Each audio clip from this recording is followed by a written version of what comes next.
ಹೀಗೆ ಮಾಡಿದ್ರೆ ನೆಲ ಒರೆಸುವ ಮಾಪ್ ಹೊಸದ್ರಂತೆ ಆಗುತ್ತೆ. ಮಾಪ್ನಲ್ಲಿ ಎಷ್ಟೇ ಕೊಳೆ ಇರಲಿ, ಜಾಸ್ತಿ ಉಜ್ಜೋದು ಬೇಡ, ಸೋಪ್ ಹಾಕಿ ತಿಕ್ಕೋದು ಬೇಡ, ಬರೀ ಇಷ್ಟು ಮಾಡಿದ್ರೆ ಸಾಕು, ಮಾಪ್ ನಿಮಿಷದಲ್ಲಿ ಕ್ಲೀನ್ ಆಗುತ್ತೆ.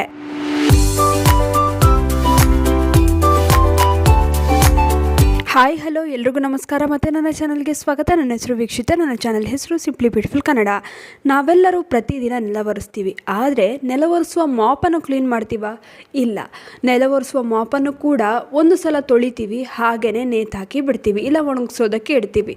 ಆದರೆ ನೆಲ ಒರೆಸುವ ಮಾಪ್ನಲ್ಲಿ ಸಾಕಷ್ಟು ಬ್ಯಾಕ್ಟೀರಿಯಾಗಳಿರುತ್ತವೆ, ಹಾಗೆ ಕೊಳೆನೂ ಕೂಡ ಇರುತ್ತೆ. ಇದನ್ನು ನೀಟಾಗಿ ಕ್ಲೀನ್ ಮಾಡಿಲ್ಲ ಅಂದರೆ ನೆಲ ಕೂಡ ಅಷ್ಟು ಚೆನ್ನಾಗಿ ಸ್ವಚ್ಛ ಆಗೋದಿಲ್ಲ, ಹಾಗೆಯೇ ನೆಲದಲ್ಲಿ ಮತ್ತೆ ಬ್ಯಾಕ್ಟೀರಿಯಾಗಳು ಸೇರುವಂಥ ಚಾನ್ಸಸ್ ಇರುತ್ತೆ. ಹಾಗಿದ್ರೆ ಏನು ಮಾಡಬೇಕು? ಮಾಪನ್ನು ಕೂಡ ನಾವು ಪದೇ ಪದೇ ಕ್ಲೀನ್ ಮಾಡ್ತಾನೆ ಇರಬೇಕು. ಹೇಗೆ ಕ್ಲೀನ್ ಮಾಡೋದು? ಸೋಪ್ ಹಾಕಿ ಉಜ್ಜಿದ್ರೆ ಸಾಕ? ಖಂಡಿತವಾಗಿಯೂ ಸಾಲೋದಿಲ್ಲ. ಹಾಗೆಯೇ ಸರ್ಫಲ್ಲಿ ಒಂದು ದಿನ ಎಲ್ಲ ನೆನೆ ಇಟ್ಟು ನೆಕ್ಸ್ಟ್ ದಿನ ತೊಳೆದ್ರೆ ಸಾಕ? ಇಲ್ಲ. ಹೀಗೆ ಮಾಡಿದ್ರೂ ಕೂಡ ಮಾಪ್ ಚೆನ್ನಾಗಿ ಕ್ಲೀನ್ ಆಗೋದಿಲ್ಲ, ಬ್ಯಾಕ್ಟೀರಿಯಾಗಳು ಹೋಗೋದಿಲ್ಲ. ಹಾಗಿದ್ರೆ ಏನು ಮಾಡಬೇಕು? ಅದನ್ನು ಇವತ್ತಿನ ವಿಡಿಯೋನಲ್ಲಿ ತಿಳಿಸ್ಕೊಡ್ತೀನಿ ನೋಡಿ.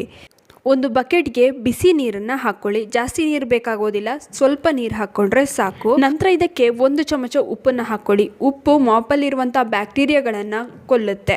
ಇವಾಗ 1 ಚಮಚ ಅಡುಗೆ ಸೋಡಾನ ಹಾಕ್ಕೊಳ್ತಾ ಇದ್ದೀನಿ. ಅಡುಗೆ ಸೋಡಾ ಮಾಪ್ನಲ್ಲಿರುವಂಥ ಕೆಟ್ಟ ವಾಸನೆಯನ್ನು ತೆಗೆದು ಹಾಕುತ್ತೆ, ಹಾಗೆಯೇ ಬ್ಯಾಕ್ಟೀರಿಯಾದ ವಿರುದ್ಧ ಕೂಡ ಹೋರಾಡುತ್ತೆ. ಇನ್ನು ಅಡುಗೆ ಸೋಡಾ ಹಾಕೋದ್ರಿಂದ ಮಾಪ್ ಡೀಪಾಗಿ ಕ್ಲೀನ್ ಆಗುತ್ತೆ.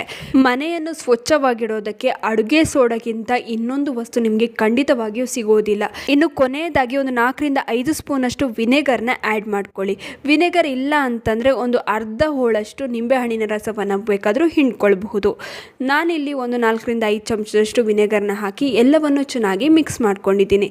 ಇವಾಗ ಇದರಲ್ಲಿ ಮಾಪನ್ನು ಈ ನೀರಲ್ಲಿ ಅದ್ದಿ ನೋಡಿ, ಸುಮಾರು ಒಂದು 5 ನಿಮಿಷ ಹೀಗೆ ಮಾಡಿ. ಈ ರೀತಿ ಮಾಡೋದ್ರಿಂದ ಏನಾಗುತ್ತೆ ಅಂದರೆ ಕೊಳೆ ಚೆನ್ನಾಗಿ ಬಿಟ್ಕೊಳ್ಳುತ್ತೆ. ನಂತರ ಸುಮಾರು ಒಂದು ಗಂಟೆಗಳ ಕಾಲ ಹಾಗೆ ಇದನ್ನು ನೆನೆಯೋದಕ್ಕೆ ಬಿಡಿ. ನಿಮಗೇನಾದ್ರು ಸಮಯ ಇದೆ ಅಂತಂದರೆ ರಾತ್ರಿ ಎಲ್ಲ ಇದನ್ನು ಹಾಗೆ ನೆನೆಯೋದಕ್ಕೆ ಬಿಟ್ಟು ನೆಕ್ಸ್ಟ್ ದಿನ ಬೆಳಗ್ಗೆ ಇದನ್ನು ಒಗಿಬಹುದು. ನಾನಿವಾಗ ಸುಮಾರು ಒಂದು ಗಂಟೆ ಇದನ್ನು ಹಾಗೆ ನೆನೆಯೋದಕ್ಕೆ ಬಿಟ್ಟಿದ್ದೆ. ಇವಾಗ ಇದು ಚೆನ್ನಾಗಿ ಕೊಳೆನ ಬಿಟ್ಕೊಂಡಿದೆ ನೋಡಿ. ಮಾಪು ನಮಗೆ ಕಾಣಿಸೋದೇ ಇಲ್ಲ ಇಷ್ಟೊಂದು ಕೊಳೆ ಇದರಲ್ಲಿ ಇರುತ್ತೆ ಅಂತ, ಆದರೆ ಖಂಡಿತವಾಗಿಯೂ ನಮ್ಮ ಮಾಪ್ಗಳಲ್ಲೂ ಕೂಡ ಕೊಳೆ ಇರುತ್ತೆ. ಯಾಕಂದರೆ ನಾವು ಎಷ್ಟೇ ಕ್ಲೀನಾಗಿಟ್ಟರೂ ಕೂಡ ಮಾಪ್ ಅಷ್ಟು ಚೆನ್ನಾಗಿ ಕ್ಲೀನ್ ಆಗಿರೋದಿಲ್ಲ. ಡೀಪ್ ಕ್ಲೀನ್ ಮಾಡಲೇಬೇಕಾಗುತ್ತೆ. ಈ ರೀತಿ ಒಂದು ವಾರದಲ್ಲಿ 1-2 ಸಲ ಆದರೂ ನಾವು ಡೀಪ್ ಕ್ಲೀನ್ ಮಾಡ್ಕೊಳ್ಳೋದು ತುಂಬಾ ಒಳ್ಳೆಯದು. ನಂತರ ಇದನ್ನು ಬರೀ ನೀರಲ್ಲಿ ಕ್ಲೀನ್ ಮಾಡ್ಕೊಳ್ಳಿ. ನೋಡಿ, ಮಾಪ್ ಕ್ಲೀನ್ ಆಯಿತು. ಎಷ್ಟು ಚೆನ್ನಾಗಿ ಕ್ಲೀನ್ ಆಗಿದೆ ಅಂತ ನೋಡಿ. ತುಂಬಾ ಸುಲಭವಾಗಿ ನಾವು ಈ ಮಾಪ್ಗಳನ್ನು ಡೀಪ್ ಕ್ಲೀನ್ ಮಾಡ್ಕೊಳ್ಬಹುದು. ನೋಡಿ ಎಷ್ಟು ಸುಲಭವಾಗಿ ನಾವು ಕ್ಲೀನ್ ಮಾಡ್ಕೊಂಡ್ವಿ ಅಲ್ಲ. ಮಾಪನ್ನು ಆದಷ್ಟು ಬಳಸಿದ ನಂತರ ಬಿಸಿಲಿನಲ್ಲೇ ಒಣಗಿಸಿ, ಇಲ್ಲ ಅಂತಂದರೆ ಮಾಪಲ್ಲಿ ಬ್ಯಾಡ್ ಸ್ಮೆಲ್ ಬರುತ್ತೆ, ಹಾಗೆ ಫಂಗಸ್ ಫಾರ್ಮ್ ಆಗುವಂಥ ಚಾನ್ಸಸ್ ಜಾಸ್ತಿ ಇರುತ್ತೆ. ಈ ವಿಡಿಯೋ ನಿಮ್ಮೆಲ್ರಿಗೂ ಇಷ್ಟ ಆಗಿರುತ್ತೆ ಅಂತ ಅಂದ್ಕೊಂಡಿದ್ದೀನಿ. ಹೇಗೆ ಅನ್ನಿಸ್ತು ಅಂತ ಕಮೆಂಟ್ ಸೆಕ್ಷನಲ್ಲಿ ತಿಳಿಸೋದನ್ನ ಮರಿಬೇಡಿ. ಆದಷ್ಟು ಈ ವಿಡಿಯೋನ ನಿಮ್ಮ ಫ್ರೆಂಡ್ಸ್ ಹಾಗೂ ಫ್ಯಾಮಿಲಿ ಜೊತೆ ಶೇರ್ ಮಾಡ್ಕೊಳ್ಳಿ, ಹಾಗೆ ಲೈಕ್ ಮಾಡೋದನ್ನ ಮರಿಬೇಡಿ. ನೀವಿನ್ನೂ ನಮ್ಮ ಚಾನಲನ್ನು ಸಬ್ಸ್ಕ್ರೈಬ್ ಮಾಡ್ಕೊಂಡಿಲ್ಲ ಅಂದರೆ ದಯವಿಟ್ಟು ನಮ್ಮ ಚಾನಲನ್ನು ಸಬ್ಸ್ಕ್ರೈಬ್ ಮಾಡ್ಕೊಳ್ಳಿ, ಹಾಗೆ ಪಕ್ಕದಲ್ಲೇ ಇರುವ ಬೆಲ್ ಬಟನನ್ನು ಕ್ಲಿಕ್ ಮಾಡಿ. ಧನ್ಯವಾದಗಳು.